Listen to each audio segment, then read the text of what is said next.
राधे राधे आप सभी को।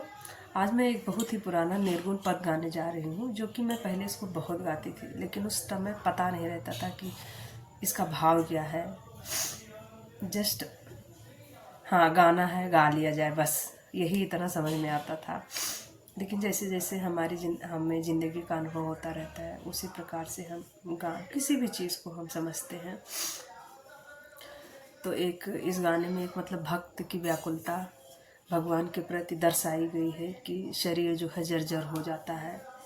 एक भक्त कैसे व्याकुल है प्रभु के दर्शन के लिए, कि पंच भौतिक शरीर उसके लिए कुछ नहीं है, भगवान का सिर्फ दर्शन हो जाए, बस वही दर्शाया गया है मेरे हिसाब से। अगर मैं गलत होऊंगा तो प्लीज़ मुझे कमेंट करके बताइएगा।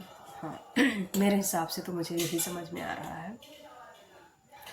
तो एक भक्त जो है व्याकुल है, क्या बोलता है, वही पंक्ति है।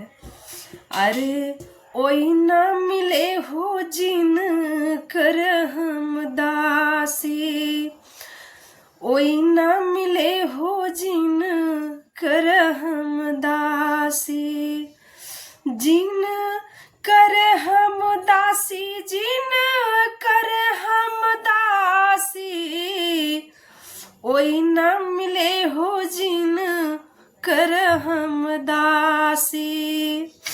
आगे की पंक्तियों में क्या है कि मतलब इस शरीर जो है जर्जर हो गया, पंच भौतिक शरीर जो है।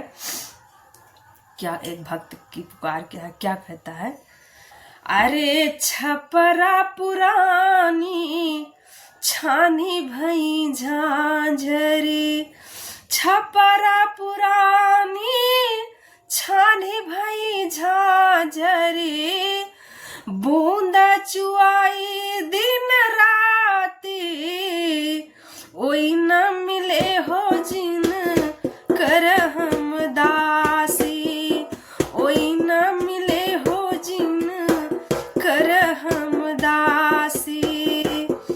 आगे पंक्ति में क्या है, अरे आप न जो आए प्रभु हमें न भुलाए, आप भी न आए प्रभु हमें न भुलाए, का करी है ई दासी, ओई न मिले हो जिन कर हम दासी, ओई न मिले हो जिन कर हम दासी।